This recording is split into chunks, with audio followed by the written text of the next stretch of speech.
Alright, so about 6 months ago, I used to run this mini-series where I would try and beat pole position times set in real life F1. In the F1 game, I believe I did Bahrain, both 2023 and 2024, and I think I did Melbourne as well. But I thought that today, I would bring that mini-series back by trying to beat the United States Grand Prix qualifying pole position, which was a 1 minute 32.330 set by Lando Norris. Now that lap time should be a little bit quicker, but of course, George Russell decided, you know what, I'm probably going to get passed by a few drivers here, so let's make sure that doesn't happen. So he crashed on the penultimate corner, meaning no one else could finish their final runs, and I believe Verstappen was up by about a tenth and a half and probably would have got pole position and reduced that lap time to maybe a 1:32.2 or even a 32.1. So that's actually good for me because it makes this slightly easier. And without further ado, let's get to the track and try and beat this lap time. Alright, so I've loaded up a short qualifying here at Texas, which means I'll be getting 3 attempts to beat this lap time. Of course, if I still don't do it then, I'll just restart the session. But I don't actually like doing one-shot qualies or even time trial. I feel like in one-shot qualies, you don't get to, like, start your lap properly because your lap technically starts on the start line. The game just puts you there. So short qualifying it is. And I do want to say 2 things quick before I head out for my first run. Number 1, if you want to see me continue this series, then please do leave suggestions in the comments of different laps from any year at any track that is on this game. Now, of course, you have to keep in mind some of them might not even be possible, given the fact these cars are a bit bad. Some tracks, they're a lot slow. I'm quite mid as well. And also, please do like the video because it really, really does help. You can see the impact it makes on my channel recently. A couple videos getting a few hundred views. And, yeah, let's go out for my first run. Alright, and here we go. So I've got a little bit of traffic behind, but honestly, screw them. I don't care too much. And here we go around the final corner. Let's begin this thing. Now, I basically have next to no experience around this track on this year's game. I have no idea if I'm any good or not. As you can see, I am driving in the McLaren as Lando Norris. I thought that would be appropriate, given, you know, it was him. It'd be a bit odd if, you know, I was doing this in an Alpine. But through the first sector, it's been okay. A little bit slow through there. It's going to be a 25.2. What I do remember from watching qualifying was that Sector 1 was about a 25 dead, maybe a 24.9. Now we go into the hard braking zone, onto the back straight, where I can unleash some true speed and power from my overtake. I'm going to wait until the DRS comes on, then I'm going to dump it. I'll probably go to about 40-something%. Actually, we'll go to about there. And now this corner's difficult because you can brake late and still make the corner, or you can brake really early and actually go over the inside curb and just cut, like, the distance down.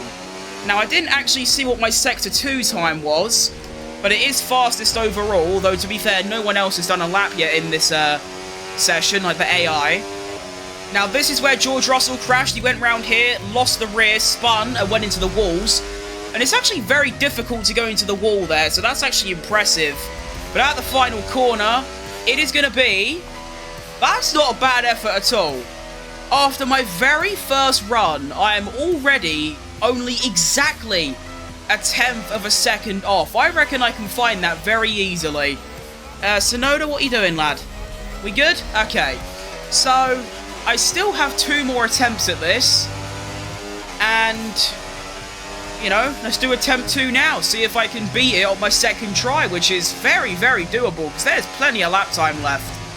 Alright, here we go, attempt number 2. I'm actually, like, just thinking about how much harder this would be if the drivers in real life got to do their final runs. I reckon that a 32.1 would have happened, at least a 32.3, and that would have made my life a lot more difficult. So round turn 1, I'm very, very poor on the exit. I could have gone on throttle way earlier, and I'm already a tenth of a second down, but I believe in the recovery through Sector 1. If I do a slight lift, I've gone wide. This isn't good. I have managed to find a bit of time, though, Through Sector 1, I've actually lost it all again. Been a very odd lap so far, but that was a really good exit. Down the hill, we now go into, once again, the hard braking zone onto the back straight. Braked at pretty much the perfect point, just got to get the exit, and that was the exit of all time.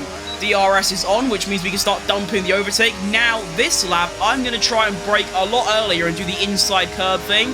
Let me show you what that looks like. So you brake whenever. You actually go over the inside curb, but it hasn't seemed to make much of a difference to my lap time overall, although I've had a very nice run through there, and I'm literally exactly equal with myself at the moment. Quite nice out of there. Now into the big U-bend. I still have a decent amount of overtake to use as well. Might use a little bit now. Into the penultimate corner, riding the curb a bit too much, but did find some time. Out the final corner, I need to go big, and I do. Is it enough?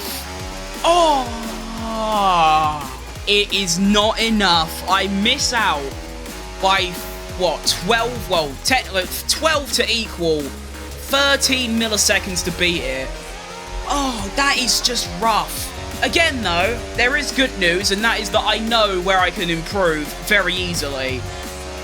Through here, I was okay, but then through here, I went a bit wide. If I sort of follow this line, keep it tight, open up this, go to, like, not that far wide, and then go over this curb, that allows you to open up that corner. Just basically make it a lot cleaner. If I just make it cleaner, there's probably a 10th or 2 left. This corner, I was fine in. You know, I braked at pretty much the perfect point, got a really nice exit. Your exits can only be so good.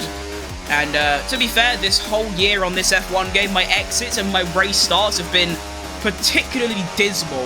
And then through this corner, I definitely braked a little bit too late still. This is the line I'm trying to take. You go like that. Like you could, actually no, I think you can go even further on the inside. I think the curb, the track limits, for example, let me use this curb. The track limits isn't there on that corner. The track limits are actually here on that corner after the back straight, so you can actually like cut it really inside, but I don't really know if there's an advantage in doing that. I haven't really had a chance to trial it, and of course this next run will be my final run. So, do I risk it? I don't know. I do think though, and again this corner, I need to do it, not that. I think if I use less curb and turn in later, I can get on throttle earlier and more lap time. So I think, you know, given the circumstances, it's the final run of qualifying. If you watch any other of my videos, or even my streams when I do the Jensen Button career mode, I usually do clutch up in, you know, later on in qualifying. I do, you know, find that lap, find that time. And even though I'm under no real pressure here, because I'm just going to restart if I don't, oh, excuse me, if I don't manage it, I think I can do this. I think I've got this in the bag. Alright, so here we go. I've got a nice little gap ahead of me that I can keep building. There is a Mercedes behind me. And yeah, 13 milliseconds is what I need to find to beat Lando Norris, and I am very, very confident that I can do that. Let's do this thing. So over the line, we are already up. I'm going to go down to about 80% ERS. Now I know that I can brake a little bit later and get on throttle a little bit earlier. So let's get around turn 1 on the curb. Get on throttle nice and early. That was nice. And look at that lap time that I'm already generating. This is turning into a good lap so far. Through sector 1, keep it nice and flat. Need to make sure I, you know, do what I learned earlier, which was keep it nice and inwards. Open it up. Brake a little bit earlier. Ride the curb. Get over there. Try and avoid the oversteer, which I did. I am nearly 0.3 of a second up through sector 1.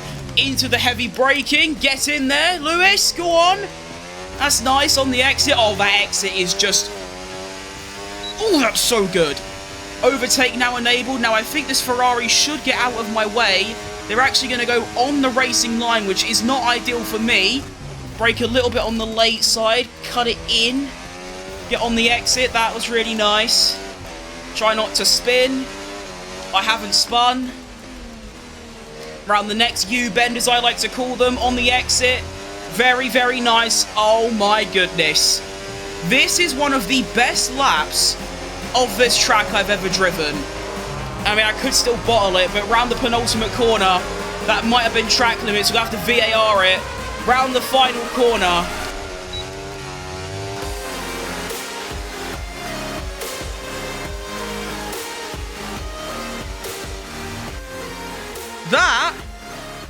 Wow. Wowee. I'm going to be completely honest. I didn't think I had that in me.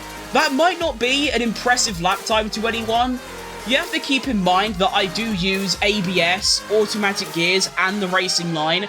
The reason I use automatic gears is because it's too loud for videos. When I'm driving on my own, without recording or streaming, I do use manual gears. I've never turned ABS off. I physically cannot drive without it. It feels like as soon as I press the brake pedal at any pressure, and even if my wheel is 0 degrees, I lock up, and I've never done that. The reason I'm saying that is that I think that lap time in a qualifying session with my assist is not too bad.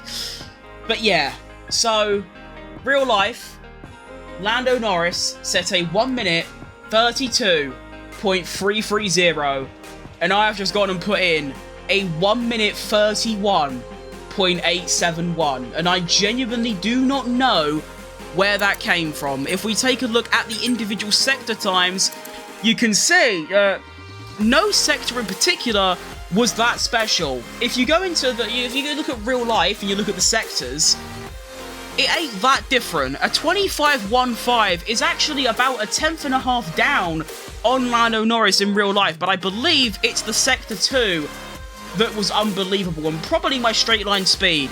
Because in real life, I think they were doing like 37 deads, 36 nines. I go and put in a 36.6. And then I think I was about 1/10 or 2 up in the final sector as well. But that is a monster of a lap. I'm actually really impressed with myself. Well, I'm chuffed about that. I might just watch that back at some point, because that was brilliant. Like, realistically, that was fantastic. I suppose that's it.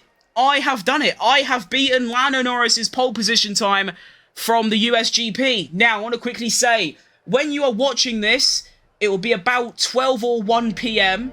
Well, that's when the video comes out. At 8 p.m. BST, I'll be doing a live watch-along of the US Grand Prix with live timing. Now, if you're watching and it's past that time, you're not loyal. And I hate you. I'm just joking. Yeah, that's all from me today. Like I said, if you want me to try and beat any other pole position times, I think I will be doing the next ones in real life, so Mexico and then Brazil, and then Qatar, Las Vegas, Abu Dhabi, I believe. I will be attempting those. And yeah, if you have any, ones from random years and tracks, let me know in the comments. And yeah, thanks for watching. Like and subscribe. I'm trying to hit 1.4k by the end of the year. And I will see you lot in my next video. Adios, amigos.